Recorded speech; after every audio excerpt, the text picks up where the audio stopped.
In this video, I want to break down the 21 dark persuasion techniques that will help you sell anything to anyone. These are techniques that I have used personally to build several multi-8-figure businesses and teach over 15,000 students to start their own online business. Now, you want to pay attention to this video. You want to take copious notes and really pay attention to the last one, because the last one is going to be one of the most important ones you've ever heard in your life. The principles I'm about to teach you are based off 3 books that I read about 10, 12 years ago. First one is called The One Sentence Persuasion Course. The next book is Influence by Robert Cialdini, and it's one of my favorite books.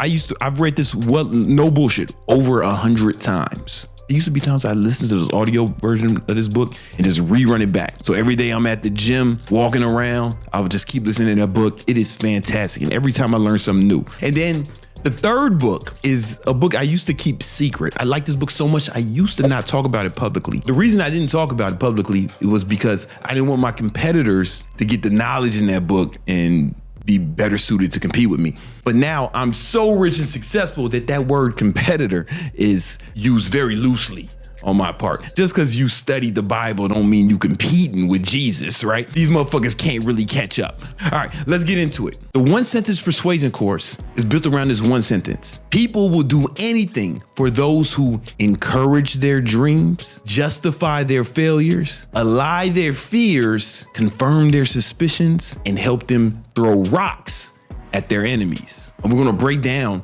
every part of that sentence. So the first part, encourage their dreams. Here's what we need to know about psychology. Sigmund Freud was a coked up pervert, but he's also the father of modern psychology. And old Freud said that all people, every decision everyone makes, they're either moving towards pleasure or away from pain. So pain, pleasure. All human decision making is based off this principle. Everybody's moving either towards perceived pleasure or perceived pain. When Blair said encourage their dreams, right? He's talking about the part where we get them to move towards perceived pleasure. When you're thinking about your product or service that you're selling to people, you don't want to think about the features of it. You want to think about what it's going to do for them. People don't buy features, they buy benefits. For example, I looked at all the specs on this iPad mini when I bought it, but the truth is, all I cared about is what that's going to do for me. I needed something I can make these amazing drawings on YouTube and show them to you. I bought the benefit. A lot of times in the fitness industry, I used to have a supplement company. We had an exit at one point. I can't talk about the details of it, but it worked out pretty well for me. But when I had my supplement company, I would see a lot of supplement companies would make the mistake of talking about, we have this much citrulline, this much L-arginine, this much creatine, blah, blah, blah, blah, blah. And they only talked about the features, but I talked about what it would do for you. Let me explain it. Yeah, I talked about, so like, for example, this is one of our supplements. It was Rebellion pre-workout, boom, right? Yeah, and I said what was in it, all this stuff. That's cool, because you gotta tell people what's in it, but that's not the main thing, man. It's explosive pre-workout energy system. And I talked about what it's gonna do for them, right? Help increase intensity, amazing taste, mixability, promotes explosive energy. Yeah, I could talk about, it has citrulline, it has beta-alanine, caffeine, blah, blah, blah, blah, blah. But nah, man, when I wrote the copy for this shit, and this was one of our best-selling products, right? We look at the copy, I'm talking about what it's gonna do for you. I believe this is the copy I wrote. Works to increase your strength and maximize endurance. Their ingredients in Rebellion are designed to optimize your performance and intensity in the gym, right? Because that's what motherfuckers want. Right? That's what it's going to do for them. Proven ingredients promote fat loss, right? I'm talking about what it's going to do for you, right? The major key when you're marketing is to talk about what it's going to do for them. Somehow it's going to improve their life and increase perceived pleasure. That's very important. You got to set the tone of why they should fuck with your shit. Now, the next part of the One Sentence Persuasion Course was justify their failures. This is not a political statement, but I think that Donald Trump is the best marketer of all times. I'm not political at all. I'm 100% apolitical, but let's just take into account. He became president without holding any public office before that. Only one other guy did that. That was Dwight Eisenhower. And he had to motherfucking save the world and kill Hitler to do it. Trump just had to know marketing, and he didn't. Like, no one's ever done it. Now, one thing that Trump always did when he's out at these rallies and he's talking about all the problems that the people he wants to vote for him, he's like, all these people that have problems, they fucking inflation, then jobs are leaving. What does he do? He always blames it on someone else. He never says to his followers, hey, you motherfuckers need to work harder.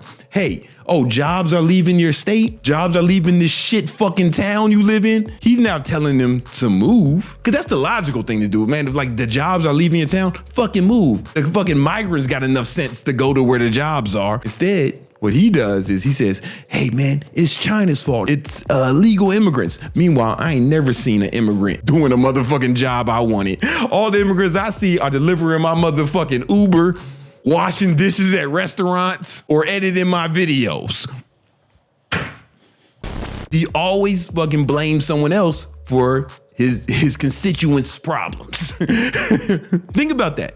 That is a marketing strategy. You have to justify their failures, because if you make someone feel like the shit they're going through is not their fault, man, they'll love you for it. I remember when I first started hiring people to clean up my apartment back in New York, there was this old Jamaican lady who used to come clean the crib, and I was like, yo, man, I'm sorry, man. This place is so fucked up. She said, no. She said, what to go on? It's okay. You mind them busy. Too busy to clean. But she said, basically she was saying, those of y'all who don't speak patois, what she was saying is, yo, you too busy. I actually felt better about myself. I had that chick clean my fucking crib until I moved, because she made me feel good about it, right? So if you're marketing or trying to sell something to someone and they're failing, if you can find a way to blame it on something else, blame their fucking failures on something else, or to say how, hey, it's not your fault. It's not your fault. You got this going on, right? They will love you for it. It's a big reason why Trump's fan base is so fucking enthusiastic. It's one of the reasons. Every guy, at least once or twice in their life, they had a fucking night where they couldn't get it up, you know? If the girl say, oh, it's okay, it happens to everyone every once in a while. If she makes you feel good about it, or maybe starts using that mouth to get it right, you'll love her for it even more. You know what I'm saying? Oh, thanks for the mouth. You got the shit popping. By contrast, what if that girl said, I wish you was a real man who had a working dick? You wouldn't want to see that chick again. When you want to be persuasive, justify their failures. I'm telling you, if you want to see it in action, watch politics. They always say it's someone else's fault for their constituents' problems. 100%. Or they'll blame the other side. Oh, it's the liberals fucking taking all our fucking money, you know what I'm saying? Or they'll say, we need to tax the rich, you know? I'm like, tax me? What do you want to tax me for, bitch? The next principle is allay their fears. Fear is a really powerful emotion, and it can paralyze people. To truly connect with them and persuade them, you need to address those underlying fears that they have. We got to go back to the big homie Trump. When he first ran for president, came down the escalator, he said, immigrants are coming over here, you know, and they're bringing drugs and they're bringing murder and they're bringing rape. Straight up fear. I don't think that's true. I love immigrants, man. They deliver my food every day. I love immigrants. I think the best thing about America is we get some of the best people over here, man. I fuck with immigrants.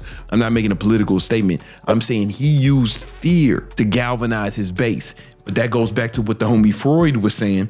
Every decision people make, they're either moving towards pleasure, we covered a lot of that, or away from pain. So if you see politics, man, they're always talking about some shit you should be scared of. Politicians are fucking marketers. They're always talking about some shit that you need to be afraid of, scared of. You also see that in other industries. Like when we're talking about thought repellent, this product that will be out soon, I tell you, man, all the dangers that can happen if you let a thought infiltrate your life. What happens if you get a thought pregnant? Now you on the Maury show trying to figure out if it's you the father or not. You hoping then Maury say you're not the father, but you don't know, you scared. That's why you need thought repellent to make sure it doesn't happen. Me just saying that right now probably scared some of y'all into buying some thought repellent. Because you want to what? Avoid pain, the way Freud talked about. It's very important. The next step in the one sentence persuasion course was confirm their suspicions. So sometimes people have like a gut feeling about something. They may doubt themselves, or they may feel like somebody's against them, or they have all these conspiracy theories of what's going on. And you can really build their trust by showing them that you understand their perspective, or even saying that it's true. I like to use politics as examples. I'm not political. Again, I want to say this 100%. I'm 100% apolitical. Politics is a great example. If somebody's running for president, he has to persuade half the country, at least half the country, to vote for him. So one of the things they do is confirm their suspicions. What does Trump say, man? He said the Democrats are lying to you. He's saying that they're trying to make your kids gay or some shit, right? I don't like them putting chemicals in the water that turn the friggin' frogs gay. Now, I'm gonna give you a better example. I live in Florida. I moved here, and I got family members who are like young family members, nieces and nephews, who go to school in Florida. I got a lot of friends with young children in schools in Florida. The governor, he had this bill that people couldn't talk about homosexuality in schools, right? It sounds legit, right? You shouldn't be talking about that stuff, I guess, right? I get it, especially the young kids. The thing is, he made a law saying they can't do it. And people were like, yeah, people got real galvanized behind it. But the thing is, it wasn't like a real thing. Like my nieces and nephews, they ain't never got no gay homework. They never had motherfucking tranny book reports or no shit like that. Like, it wasn't a real thing. And I remember I started asking all my friends with young children, is your kids getting gay homework? And he was like, nah, man, we ain't never had no gay homework. Yo, like, you wasn't getting like, they have to have write tranny book reports or nothing shit like that. He's like, nah, man, we never. I'm like, oh, people were kind of scared and they had suspicions about this. So he solved the fake problem, but it really galvanized his base. He gets reelected. And the beauty of it is for him that he didn't have to solve a real problem, right? He didn't have to address the average like grades and reading levels of Florida students are plummeting. He didn't have to address that. He didn't have to talk about the childhood obesity epidemic that's happening. He didn't have to address that the #1 killer of Floridians is childhood obesity, because it's easier to fix a fucking fake problem than it is to fix a real one. Because if you fix a real problem, you got to do something. But if you make something up that people are scared of anyway, now you get people excited about it. It wasn't a real thing, man. Well, I mean, I've talked to so many parents, like, cause I had just moved here and I was concerned, like, fuck, man, do I want to move to Florida? They teaching kids to be gay. It wasn't real, man. Right? But he confirmed their suspicions, whether they're real or not. If you can do this in your marketing, it should be real. Right? I wouldn't make shit up like our governor did. But if you can find something real, and it's a super powerful technique to galvanize people. My favorite part of the one sentence persuasion course is help them throw rocks at their enemies. You see this in the YouTube space a lot, especially YouTube fitness space. People can get real popular of shitting on other YouTubers, especially fitness, saying someone is on drugs or as a fake natty, right? It does a few things. One, it confirms their suspicions. It also justifies their failure. Because imagine, if somebody's in better shape than you, then you either got to take that mental L, right? That low status, oh, this person's in better shape than me. But if they're cheating, it's like, oh, but he's cheating, right? It justifies your inferiority. And it's powerful. People are able to build huge followings off shitting on other creators. And I'm telling you, this shit is WWE though. Like I do not believe they believe everything they say. I'm sure there are fake natties. They were saying that I was on roids before I even started testosterone replacement therapy. I was like almost 40. I'm 42 now. I was close to 40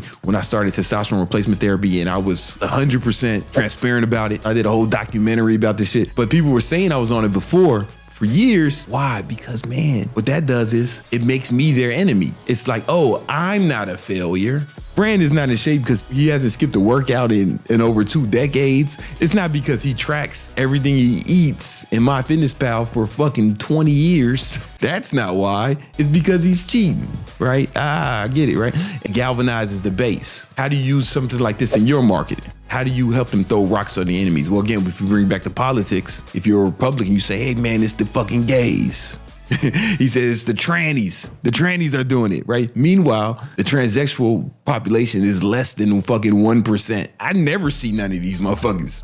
Ever. I lived in Manhattan. I've seen less than 5 in my whole life. It's like not a real issue. If we villainize them, then it's like it can galvanize people. So who do you make the villain? Who can you make the villain in your marketing? I remember once I came out with a program back when I sold fitness programs, and it was called the Terminator 2-week judgment diet. I was talking about it was extreme. And what I said was, all these fucking fitness influencers, they think you a pussy. That's why they tell you to do something sustainable. They tell you to do something fucking easy because they don't think you're fucking tough enough to do something hardcore. They say, oh, you need to do something sustainable, something that you can make a lifestyle. And I said, no, fuck that. Why would you want to make a caloric deficit a lifestyle? A caloric deficit is literally mild starvation. Why would you want to sustain starvation? Instead, get as ripped as possible, as fast as possible, and then maintain your ideal weight. Make your ideal weight sustainable once you get there, but let's get ripped fast as possible.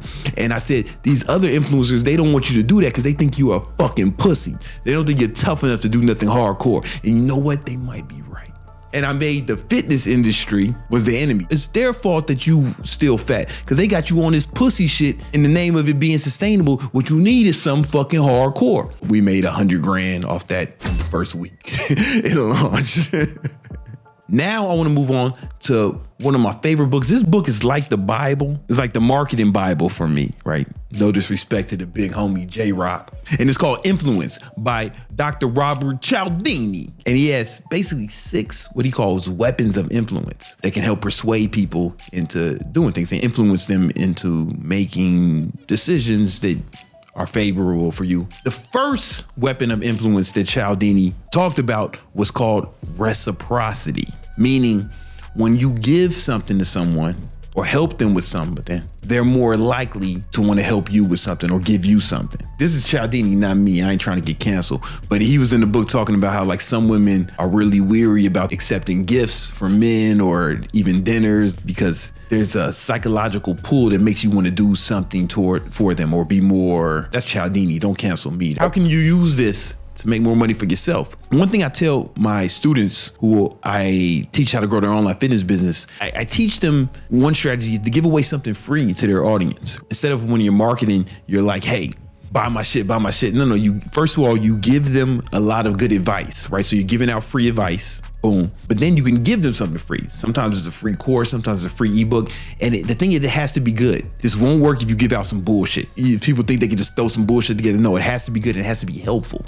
Because if you actually give them something that's helpful, then according to the law of reciprocity, people will subconsciously feel almost indebted to you. Let me give you an example of how this works. So this is one of my students, Corey Armstrong. He made over $400,000 last year as an online trainer. He's one of my star students, and I'll show you some of his content. So he's gonna give some good advice. How to get ripped eating sweets. I got donut from the salty donut, and it's gonna help me lose body fat. Cheaters do win, but there is a right and a wrong way. In order to lose fat, you have to be in a calorie deficit. After a period, your body adjusts to that deficit. Fat loss is a hormonal process. Your body is constantly trying to hold on to as much body fat as possible. And so after a while, it gets adjusted to it and your hormones to stop. If you've ever had a plateau, this is what happened. And in order to get your body out of that, it is beneficial to have a high calorie day, or what I like to call a cheat day. I teach my clients 6 steps forward, 1 step back, where we go 6 days hard in the direction of their goal, and then we take 1 day to refeed the muscles, build the metabolism, and get more fat loss. If you want to learn more about that, go ahead and type the word course below,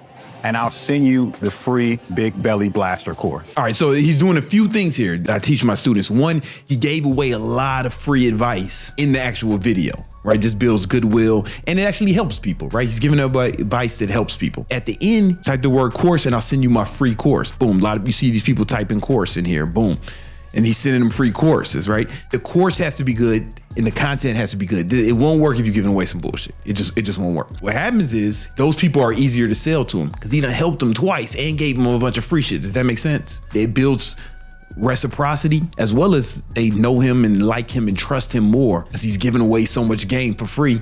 If they actually benefit from the free shit, what happens is people say, man, if his free shit is this good, imagine what happens if he actually was my trainer. You also build trust. I do it too all the time. I'm about to do it right now. Check it out. Hey, if you want to learn how to make money like the homie Corey and my other students, I got a free ebook called The 10 Commandments of Online Training. It'll show you how to grow your online fitness business, even if you don't have a big following, even if you're not certified, even if you don't have a lot of experience. The link is in the description. Go ahead and download that now. This is my star student right now, Kelly Nicole Fit. She doesn't even have as many followers as Corey, but she made $1.5 million last year as an online trainer. And I want to show you how she uses it You've counted macros before, but you never saw any progress from it. Listen up, because this is why. A lot of people think they just need one macro calculation and eat at that forever and they'll make progress. But that's simply not the case. A lot of people need to go through a lot of macro adjustments to get to that end goal that they have. For some people, that means 15 to 30 different adjustments to their macros as their body changes.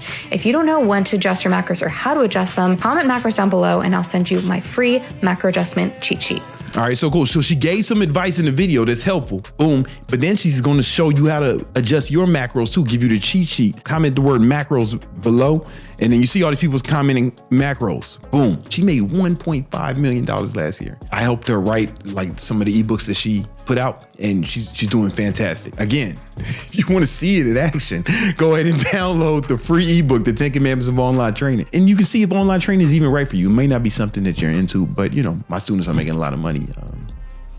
Maybe it's right for you. Maybe it's not though. Maybe you're reading like, hey, this is not for me. I don't want to work hard. If you like helping people accomplish their fitness goals, then it's probably the perfect business for you. The next weapon of influence is commitment and consistency.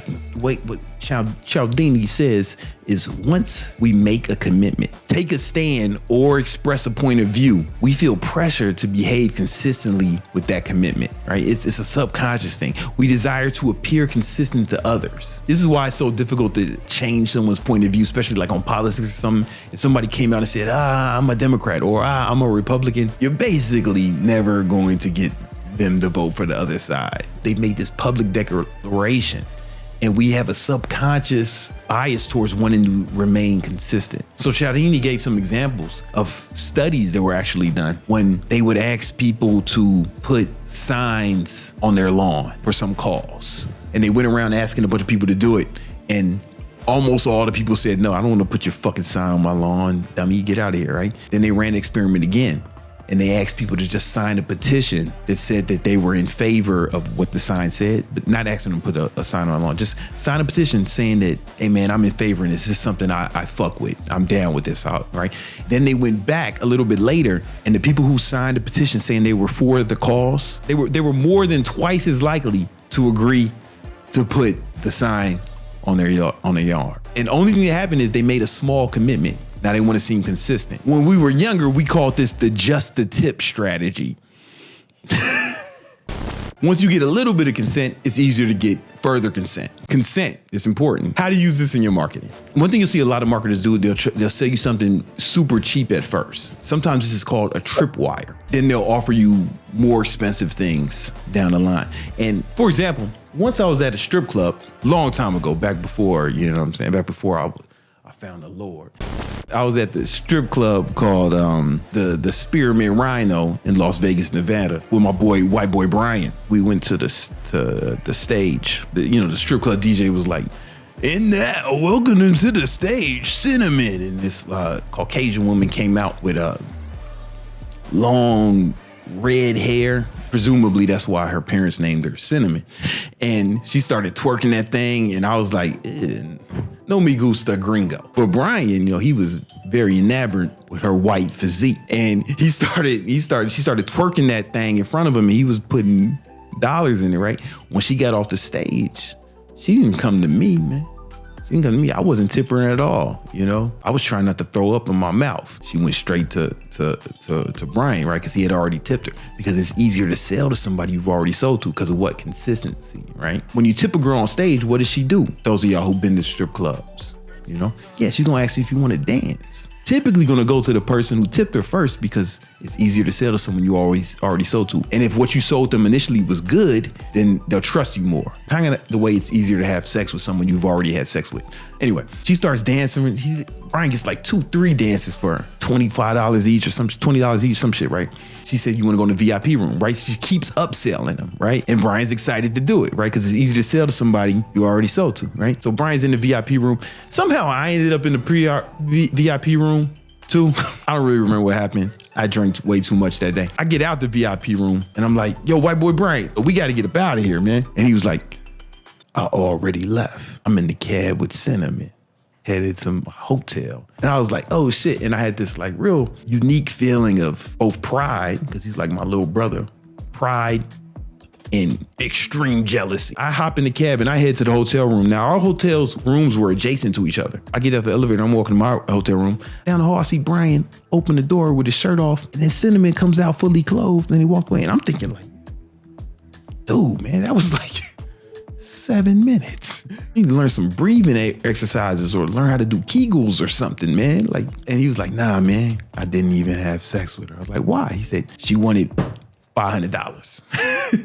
Now, I heard that was actually a deal. She probably did like him. I heard that was actually a deal. I don't know. She didn't just immediately offer him pussy for money, right? She worked her way up to that. Got small commitments from him, small sales. It got bigger gradually. And then she went for, the big sale. I was looking at her, I was like, shit, man, I got $500. To this day, I don't know why Brian didn't do it. I know he had $500 because I signed his checks. I still sign his checks. How do you use this in your business? Well, one thing I used to do back when we had the supplement company, we would sell trial versions of our fat burner T-Rex, and you could just get it for like $1. And we actually lost money on every $1 sale. But people who bought that, the average order, they would end up buying way more shit. The lifetime value of that customer would be so much because once they got into our ecosystem, now they're a customer. They tip us at the stage. Next thing you know, I'm asking for a dance. Next thing you know, I'm bringing them to the VIP room, selling them pre-workouts and protein. After that, I'm like, hey, you want to go back to the... You get a small commitment, then you can get bigger commitments. It's just the tip strategy. So the next weapon of influence from the book is social proof. So the core idea is that people have kind of like a hive mind. Basically, people want to do things more the more they see other people doing it. The way Cialdini described it was a shortcut to make decisions. I want you to think about a lot of marketing principles. The brain takes up a lot of resources to think. So the brain is always looking for shortcuts, right? The brain uses 20% of your body's energy at rest. So it goes through great lengths to not think hard. And sometimes it takes shortcuts. And one of the shortcuts it takes is social proof. You've all done it. You go buy something on Amazon, what do you see? What do you look at first? The reviews. Am I right? How do you use this in your business? Well, first of all, you want to get a lot of great reviews. You want to get a lot of social proof, and your shit has to be good. So I remember in 2014, I published a book called Ultimate Cut, 7 Secrets to Burn Fat Fast as Hell. You can see the reviews, right? 4.5 star average. There was a few haters in there, but most people loved it. There's like 2% of them are motherfucking haters. You get 3,000 people together. 2% of them are bitch niggas. Makes sense, right? But it's overwhelmingly people fucked with it. Now to do this, there's no trick to making something good enough that people will write these kind of reviews. The only thing you have to do is you have to make it really good. And I wrote this shit before AI, 10 years before AI was out. Y'all got ChatGPT. I was raw dogging literature right here. You know what I'm saying?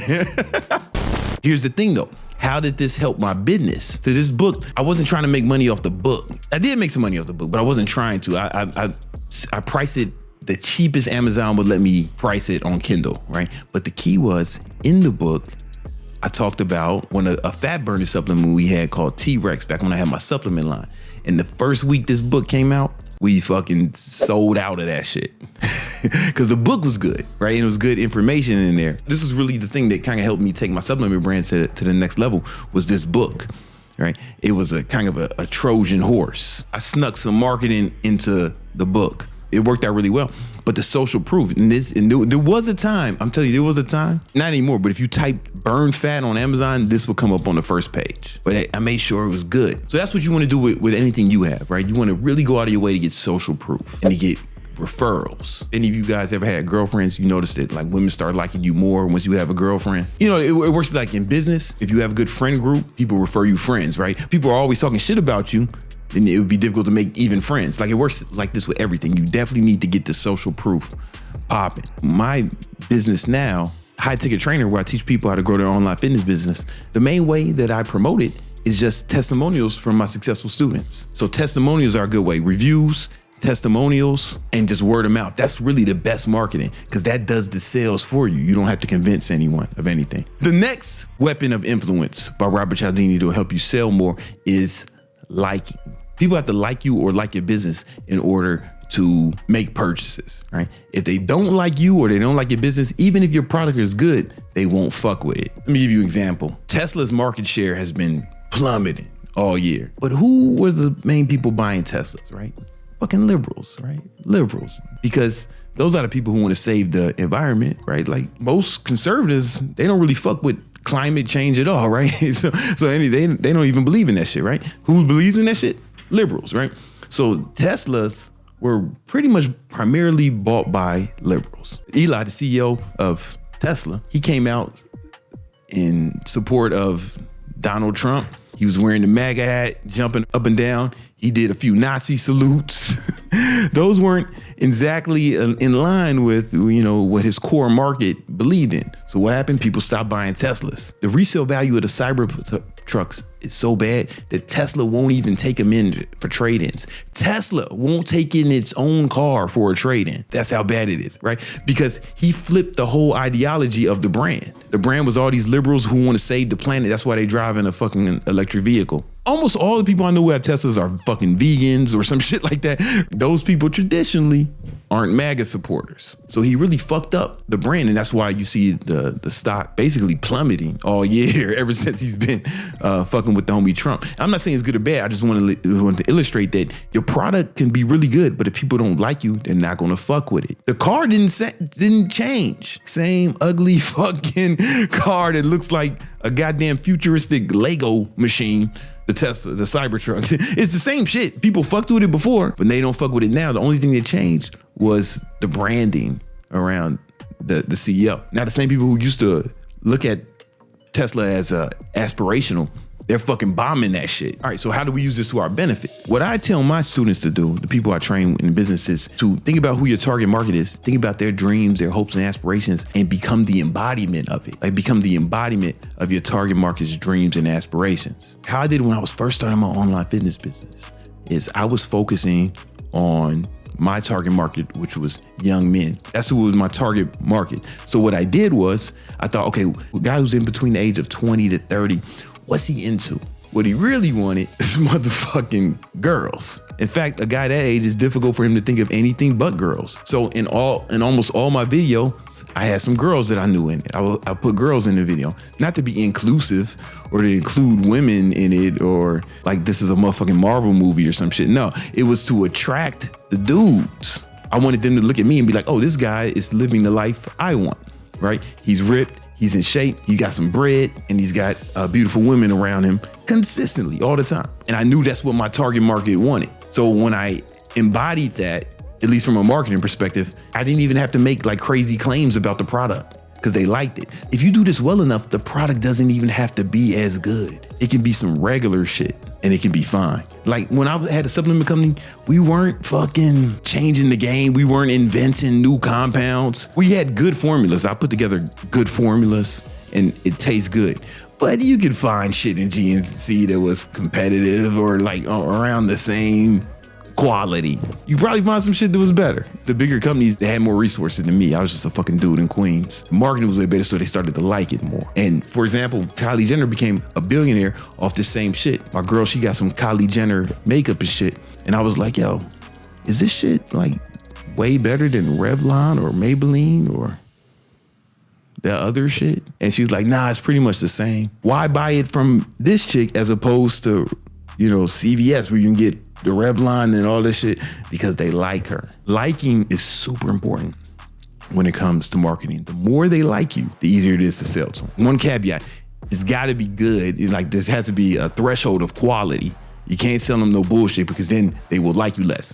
But as long as it's fucking adequate, as long as it's competitive with the other shit in the marketplace, you have an advantage if people like you more. And you have a strong disadvantage if people like you less. Look at Tesla. As soon as Elon did the Nazi salute, I was like, yup, let me buy some puts on Tesla stock. The next weapon of influence from Dr. Cialdini is authority. He gave some examples of studies how people are more likely to buy like a medication, over-the-counter medication, if a doctor was in the commercial. People trust authority figures. But it doesn't necessarily have to be just like a doctor. There's more subtle ways to demonstrate authority.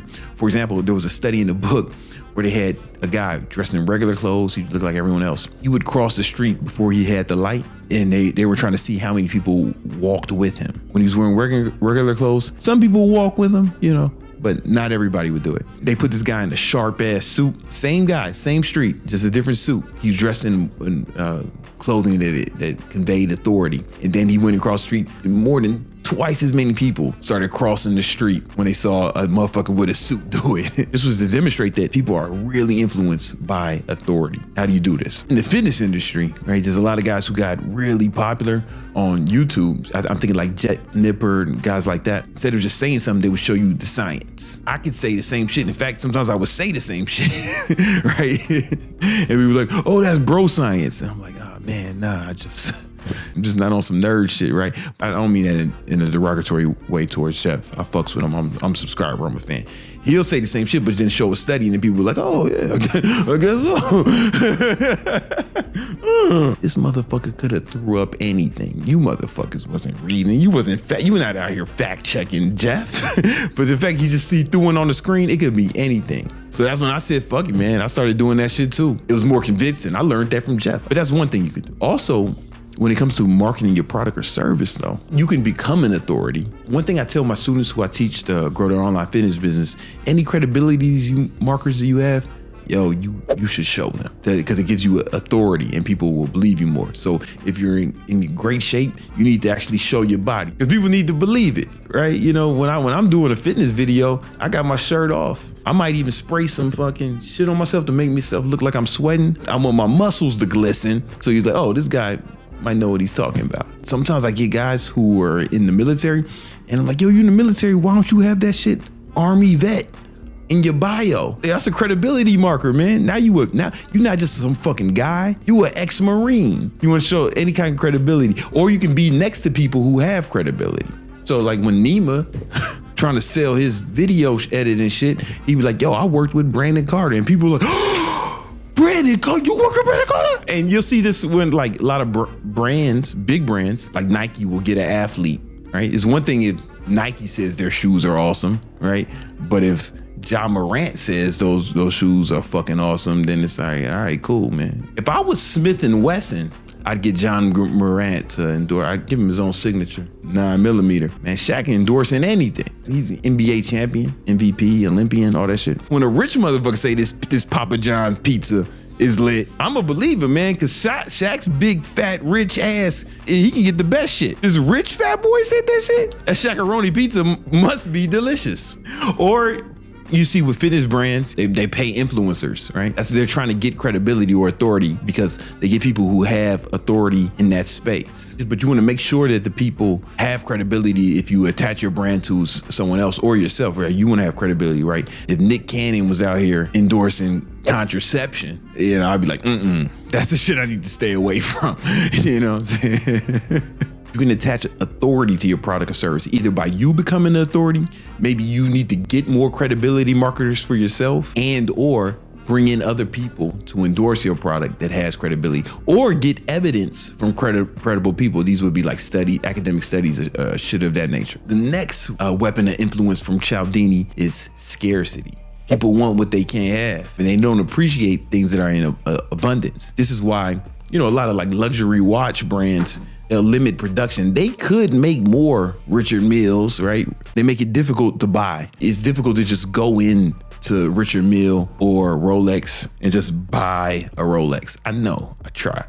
It like took me a minute to get one. Like I went in there, I was trying to get the titanium Yachtmaster, and it was a year after it came out. And then the people at Rolex, they said, man, it's gonna be a while. We're gonna put you on a wait list, but you might be on it for years. I haven't even seen one of those in person, is what she said. Like she works at the Rolex store. And that makes it more valuable. And then you can see on the resale market, people who are selling used ones, because of the scarcity, watches are like the only thing that costs more used.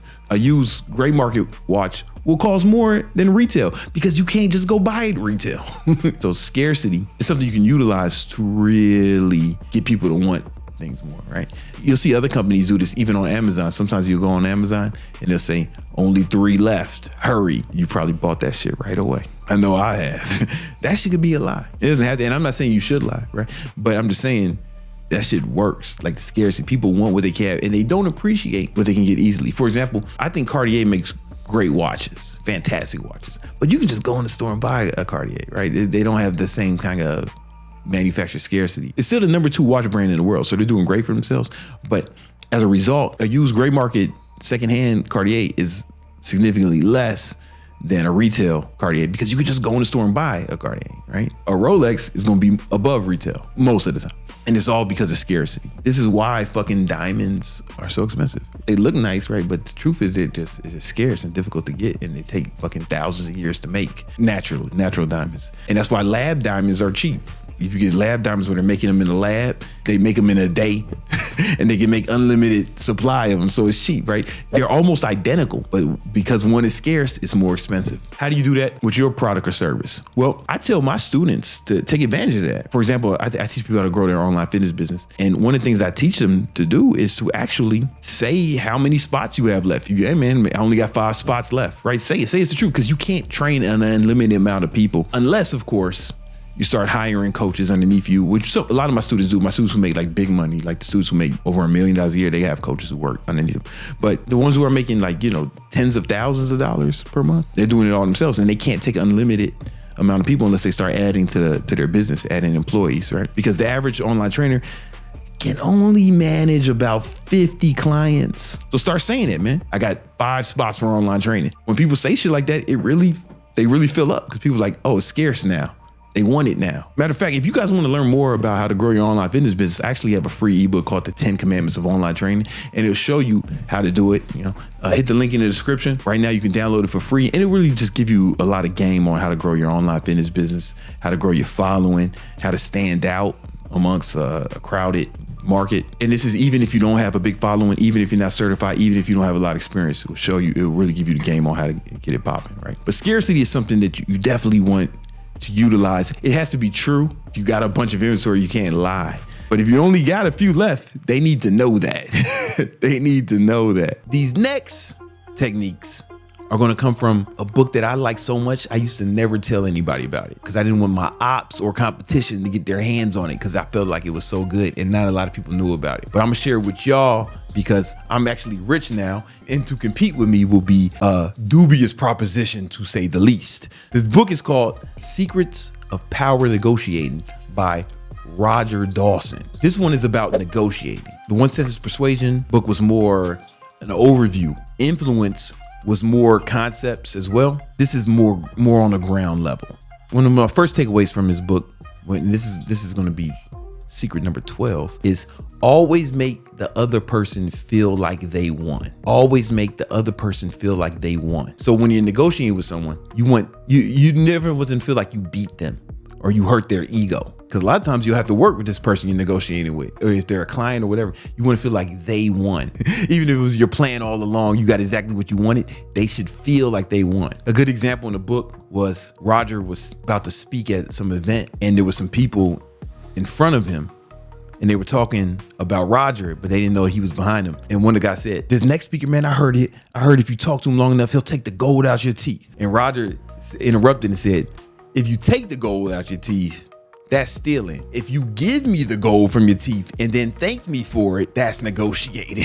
Right? You want the people make it feel like it's their idea. How do you do that in a business context? A lot of people do this in pretty nefarious ways. So the supplement company, GNC, the supplement store, but they used to have this thing called Super Tuesdays. They actually got sued by the federal government for this, and they had to stop doing this. Where if you were a gold card member at GNC, you got 20% off everything on Tuesday. But what really happened was they would mark shit up 20% and then say you got a deal. Instead of you at regular, they would mark shit up and then decrease it to the regular price that it already was. And then you went in there, you felt like you got a deal, and they made a lot of money on Super Tuesday. I remember before I knew they were doing this, I would wait till Tuesday to go buy supplements from GNC. I felt like I was getting a deal. I felt like I won. And that's a nefarious way to do it. You can do that in ways that aren't evil as well. The key to sales is not to try to convince someone to buy something or not try to talk them into it. It's really you want to ask them questions until they convince themselves. You're a really good salesperson or negotiator. They ask you, "Man, how do I get started?" Or "How do I buy it?" And the way you do that is whatever you're selling, all products or services solve a problem. Like for example, let's say you were selling online coaching, right? You were going to help somebody lose weight. You would ask them a question, "Man, all right, so how much weight do you want to lose?" And they'll say, let's say 15 pounds, right? And you say, okay, why'd you pick that number? What makes that goal important to you? How's that going to improve your life? Oh man, I'll have more confidence. I'll fit in my clothes better. And then you say, okay, well, what's been the main things that's been preventing you from accomplishing that goal? And they'll say, oh man, it's just my diet. I don't really know what to eat. And so I just eat whatever. So it sounds like you're saying you need a plan. And they'll be like, yeah, all right, cool. And then this is a simplified version of it. You'll be like, here's what I do for my clients who have similar problems as you. When my client wants to lose weight, first of all, I talk to them about exactly what foods they like. What are some of their favorite foods? And I make a plan kind of based around some of those foods so they don't feel like it's so restrictive. I make sure that their diet is structured in a way that it takes all the guesswork out from them. So they know exactly what they want, but they also don't feel like it's too restrictive. And as a result, my clients actually lose the weight in record time. And their whole life kind of changes. Does that sound like something you're interested in? Like, yeah, that's exactly what I need, right? Now it's like, oh, that's exactly what I need, And then you say, hey, what about that would be most helpful for you? If I get a plan and it takes all the guesswork out, that'd be perfect for me. That's what I need, right? But of course it is, because that's what you said you needed. If you do a good enough job of that, then they'll typically ask, man, so how do I get started? Now who's selling who? Let's go on to the next tip I got from Roger Dawson's book. This is a negotiation tactic called higher authority. You claim to need approval for someone to make the decision. Like you can't make the decision unless someone else does it, right? A lot of people do this sometimes when they say, oh, I need to talk to my wife or I need to talk to my husband. Sometimes they knew they need to talk to their wife, but sometimes it's just a way to weasel out of the deal. Well, how you can use this in your life is like, maybe say they want to come on my podcast or they want to come on my YouTube and I'm trying to negotiate with them or trying to figure it out. I'm like, listen, I don't know, man. I got to ask Nima. Nima runs the show, man. He produces the whole thing, man. I just yell at the cameras and people like it. But Nima's in charge, man. He does the whole thing. Hey, man, listen, I don't know if we got space, man. I gotta check with Nima. So higher authority, if you can do that, then you can always pass the buck to someone else. Let's say you're working with someone, you're negotiating with someone, they're trying to get you to lower the price. And if it's your business, if it's just you, they know you can lower the price. But if you say, oh, listen, man, I got to check with my business partners, man. I don't even know if we could do that, bro. You know what I'm saying? A higher authority. I mean, it's a good negotiating tactic to have in your pocket. The next one is similar. He called it limited authority. Now you're claiming that you have limited decision-making power and you encourage the other side to make their best offer. Let's say I'm working with me and Nima. Somebody want to sponsor the podcast and they're trying to negotiate with me, offer they to give me like a lowball offer. And I'm like, listen, I'm not even in charge of the podcast, bro. Nima's in charge. I'm just be honest with you. I don't know if we go that price. It's going to take me some time to get back to you, man. I know he'll do it at this price. I can guarantee that. But anything above that, man, I just don't know. And a lot of times you say something like that, and we're like, all right, let's just do it for that price. The next one, number 15, one of my favorite strategies is called the red herring. This is when you're negotiating with somebody and you introduce a minor issue that you don't really give a fuck about, but you make a big deal about this thing that you don't care about. And then you concede that in negotiation in order to get something more important later. I don't want to tell you all my son's name, but I got the name I wanted. But initially, when I first proposed the name to his mom, she liked another name better. And we were kind of going back and forth. So I said, you know what name I really like though? Thor. That's the what his name. We should name this kid Thor. And I fucking made a big deal about it, about Thor. Man, no, his name should be Thor. You know how cool that would be? Thor Carter. And I made a big deal about Thor. Started arguments about Thor. Fucking stormed out the house once about the name Thor. And then I came back. All right, listen, now that I've calmed down, Thor may have been too much. I get it. You don't like Thor, but we both kind of like this other name. Let's just go with that. That's my son's name. But it seemed like I conceded. Now I look like the reasonable one because I made up a bullshit Now I would make no mistake. I would have took Thor. I'd have been very happy with Thor, but that's not what I really wanted. It was a red herring. The next one Robert had was called trade-offs. He recommends you always ask for something in return for every concession you make. And you frame it as, if you do this, then what are you going to do for me? Quid pro quo. For example, anytime someone wants to bring something into the negotiation, a new term or a new deal, you don't just let them add that shit. You say, okay, we can do that. What are you going to do for us? If you want to add that, then we're going to need this. You never let them just add some shit. And a lot of times they'll either add the shit you wanted or they'll say, all right, fuck it. I don't want this shit no more. Right? It ain't worth this. I want to give a quick Disclaimer about all these negotiation tactics. There is a point of diminishing returns when negotiating. I feel like there was a point where I got so good at negotiating that I could basically get almost anything I wanted out of negotiating. Then I had to work with these people. They benefited so little from the deal that I didn't get their best work out of it. I was like, fuck. So instead of using all these tactics, now when I negotiate with people, I try to overpay people or give them maybe even more than I feel like they deserve because I want them to be more invested. And especially if it's somebody who's a contractor, I want to be their best client. That's not from Roger, that's mine. That's tip number 17 is actually pay people more sometimes or give people more than they deserve so you can be their best client. For example, my chief operating officer, she does all the operations of my business, but she actually has her own business, right? And she does operations for other businesses. And I saw how good she was. I was like, fuck, I want to be her best client. So I negotiated with her to actually pay her more money. So I would be the client who's paying her the most. So she would focus more on me. And as a result, I got better service and we made a better team. Now she's incentivized to stay with us because I went above and beyond for her. So that's the opposite of a lot of these negotiating tactics. Sometimes you want to pay people more so you can get the best out of them. Right now we're gonna get back to Dawson. Number 18, it's called the foot and door technique. Basically, once you make a little bit of a headway or you get a little bit of a concession from someone, it's easier to get a lot more. And any guy who's ever asked a girl for just a tip knows exactly what I mean. Because once you get the tip in, I'm gonna stop right there. You know what happens next. Consensually. So sometimes when you negotiate with somebody, you might want to just solidify small terms first, and then it'll be easier to solidify bigger terms. Number 19, he called this sweeteners. You're offering small, seemingly insignificant extras at the end to make the deal more appealing and ensure the other person feels like they won. What he recommends is after you basically settled on something, you throw in, hey, I'll do this for you or I'll do that for you. And that way the person, it goes back to the other tip, make them feel like they won. So then you could throw in some shit like, man, I'll even throw in this X, Y, and Z. And then it'll be like, fuck, that was a nice little bonus, right? Number 20 is what Roger called good cop, bad cop, which is similar to limited authority or higher authority. You want to use someone on your team or someone you work with as the bad cop. Sometimes it can be true, right? So for example, when I'm talking to my sales team, I'll be like, hey guys, we got to do this, right? Now, if you guys can't figure it out, then I'm gonna have to call Amber and she's gonna have to fix it for you. Amber's the person on my team who fires people, right? So I use Amber as leverage. It's not fake. Amber will fire you. When I'm talking to the sales team, I'm like, hey guys, man, we gotta get this out. I'm more of the coach, motivational coach, but I use Amber as the bad guy. I'm like, listen guys, I know you guys don't wanna do your reports every day. I get it. I didn't like doing daily reports when I was a salesperson either. There's a problem though, man. Like, I don't do the HR in the business no more, man. Amber does it. And if you guys don't do this shit, you know what happened to Steve. Now, I don't want to have to get Amber involved, but listen, I'm gonna have to.